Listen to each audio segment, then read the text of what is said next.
Hello and welcome to another episode of Lonely TTRPG, the actual play and review podcast of solo games. Today, we are going to be playing A Trail of Memories by the Black Dragon Dungeon Company. So this is the most recent game to come out of Black Dragon Dungeon Company, and it is a solo exploration game. Now, full disclosure, it is my game. I did write this. It is one of the benefits of writing games and having a podcast where you play games. Sometimes you get to play your own. So, A Trail of Memories is a solo journey of rediscovering long-lost civilizations that is heavily inspired by Wretched and Alone, SRD, which you can find at loottheroom.itch.io/wretched. And it is using the Creative Commons Attribution 3.0 for licensing. So for this game, you play as a historian wandering through various environments. During your travels, you come across sites and artifacts as noted by stars on your map. As you come across these sites, roll 1d4 and draw that many cards from your deck. Each suit represents an aspect of daily life, while each card informs what you found. After drawing for the site, turn to your journal and write down your observations about this culture.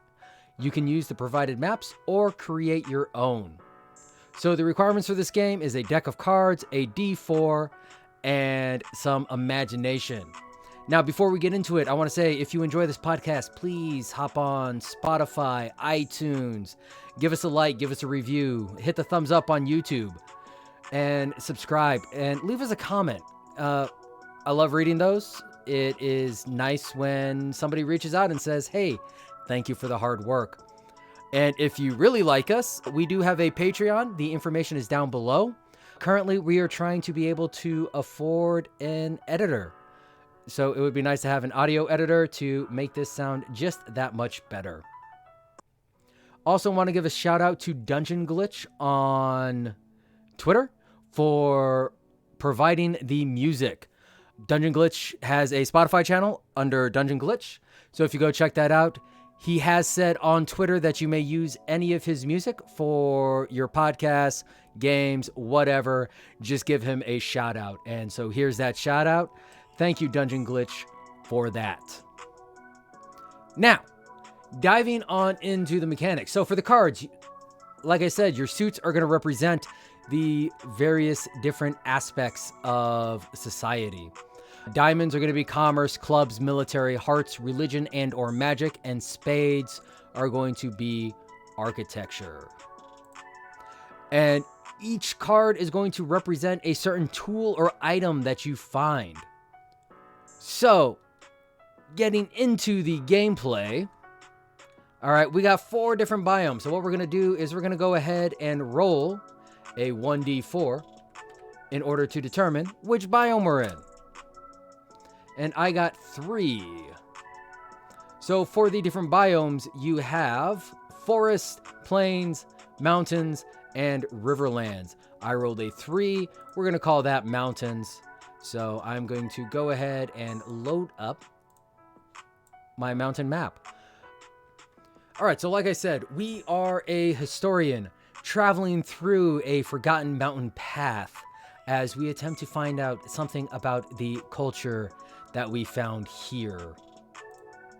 So before we begin, let's go ahead and shuffle our deck up and let's move to our first potential site, which we find relatively close to the opening of this mountain path. So rolling a 1d4, we are going to draw 1 card to determine what we find at this site. And that is going to be the 8 of clubs. So this is a military site with the 8 representing furniture. All right, so like I said, this is the opening to the mountain path, and it is a military site. We are finding some military furniture. I'm going to say that we find some field chairs and some cots. I'm going to go ahead and say we find a couple things. We find some field chairs and some cots. This appears to be an outpost or checkpoint of some type. This is the opening to the pass. So it would make sense that these people would set up some type of military checkpoint at the start. So after exploring this checkpoint and discovering that this is an area where people would be sent to guard and spend several days at a time, we're going to continue along our path, winding our way through the mountains as we come across our next site. And that's another 1. For those of you watching on YouTube, you saw that bounce off the side of the screen going from 4 to 1 as well, didn't you? Who'd have thought, even in the digital age, you can still see your dice cheat you. So 5 of hearts. So that's going to be religion or magic, and it's going to be a journal scrap. So we're going to stick with religion on this. We're going to let hearts represent religion on this. These are not a very magical people. These are, from what we've read prior to coming on this little expedition to discover some more about them, we understand that this is a very low magic people, pretty focused on survival out in the mountains. But we do find the scrap of one of the local religious leaders that seems to describe in pieces some of the ceremonies that the people would partake in up here. And these ceremonies do seem to be ceremonies of protection. Living in the mountains is a very dangerous thing. Mining for minerals is a very dangerous thing. Between the narrow paths, the cliffs, the wildlife that also stalks and prowls through the mountains, and the potential for cave-in and collapse, praying to the mountain gods for protection would be a very prudent thing for the people. But coming across this, and this being the only thing we found here, this doesn't seem like a very built up site. Really seems more like a rest area for travelers. So either this priest was traveling to or from an outside region, or it insinuates that the religious class is more of a traveling class, that the population does not necessarily support having religious figures in all aspects, and that the religious figures would be forced to travel around.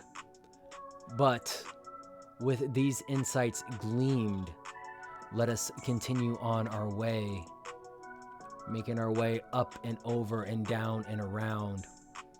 We come across our next site. 2. Outstanding. We're finding something a little bit more substantial here.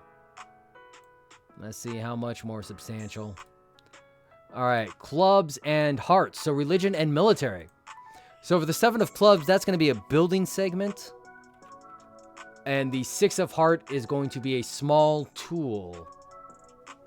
So for the building segment, we're going to say it is a segment of a long rectangular building.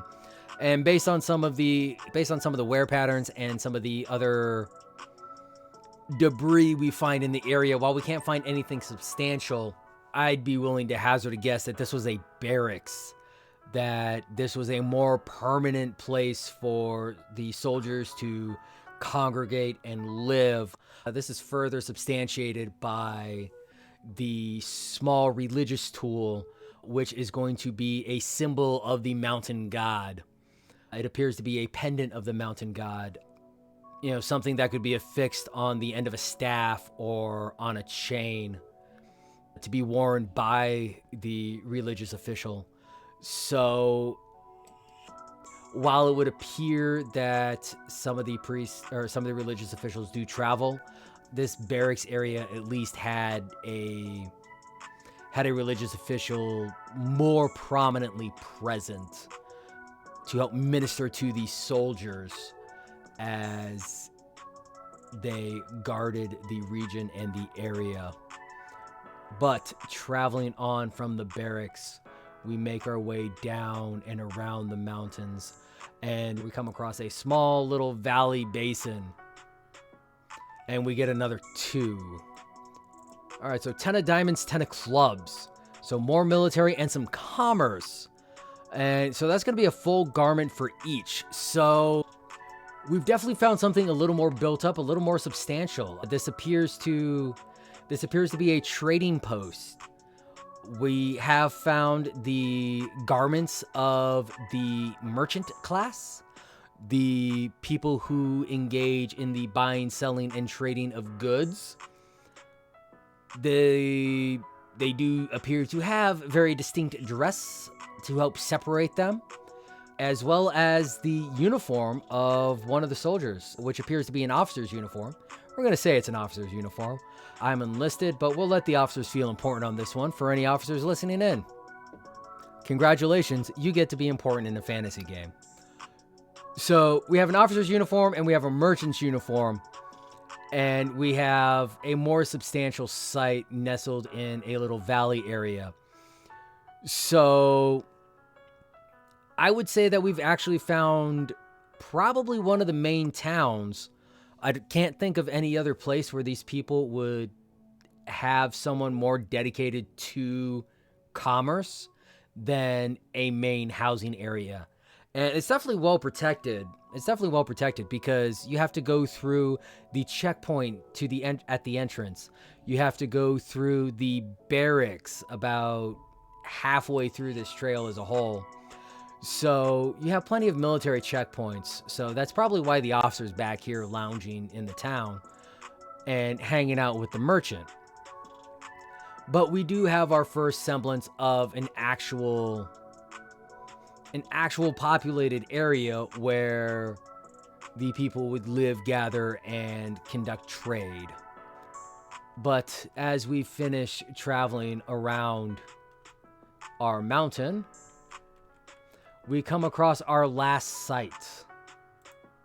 And we get another 2. This does not want to cooperate with giving me good sites today. It's all right. You know, some cultures don't leave a lot. This is a long time ago. I would say what we found has been a miracle in and of itself. So 2 and Queen of Clubs. So the 2 is going to be a fabric scrap, and the Queen is going to be a storage box. So for the fabric scrap, we're going to go ahead and go with a scrap of hard leather armor. It's not the full set. It's not the best thing that we could find, but it is indicative of some of the armor that these people would have worn. And for the storage box is going to be full of tentage material. So fabrics, or what's left of the fabrics, what's left of the poles, what's left of the ropes. So the storage box definitely appears to be what they would bring with them to set up camps, to set up hasty living situations. So based on what we found, these people did have a strong military bent to them. We found several sites related to the military. We found several artifacts related to the military.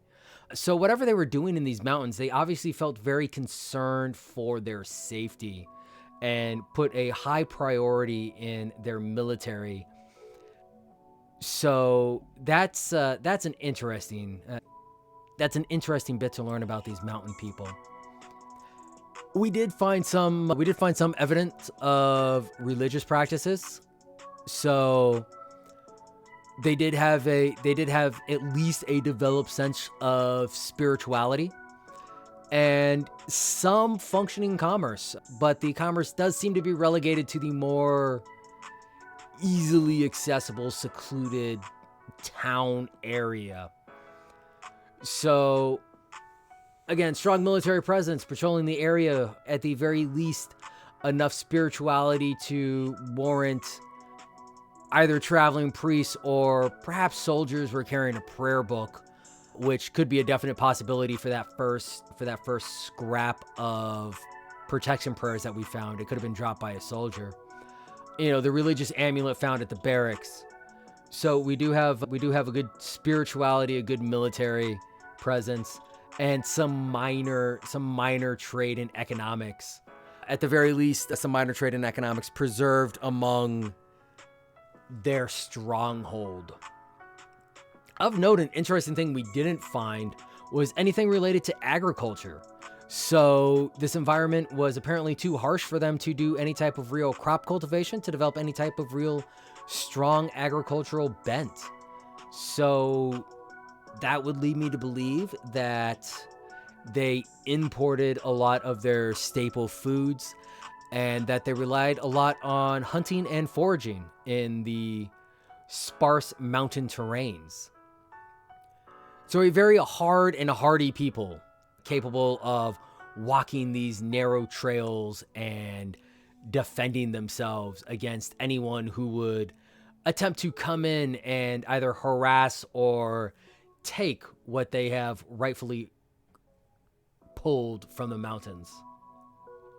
So that is a trail of memories. So, relatively short game. It's not designed to be that long. Honestly, it's designed more to be a world building tool. It's designed to give you an opportunity to take a look and try and build up a little bit of culture. It could also be used as a GM tool, something fairly easy to toss into your games if you have players who are interested in that type of thing, or you want them to explore a certain area, or you want to add some exploration pieces to it. Just some fun little lore bits that you can toss in there. Have the players roll a d4, pull a couple cards, and then let the players describe what they find, or you describe what they find to them. At the very least, give them the prompts, and then let the players say what they think those prompts mean.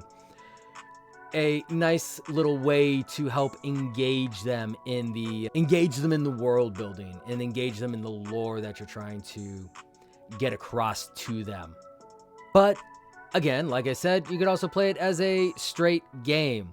Now, if you are playing it as a straight game and you do want to have some more sites in there, by all means, set up as many exploration sites as you want. When I built it, it was more a case of I didn't want to flood the player with too many options.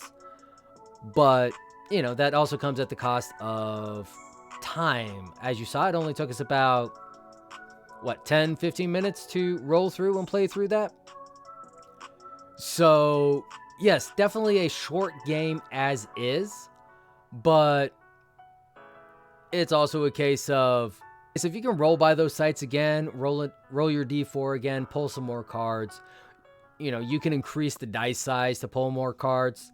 The intent is just to give a little jump start to the imagination, give a little jump start to the world, and offer a bit of quiet reflection on some of these things that we take for granted in our society, and what that will mean later on, years down the line, when somebody is studying us and what we believed in.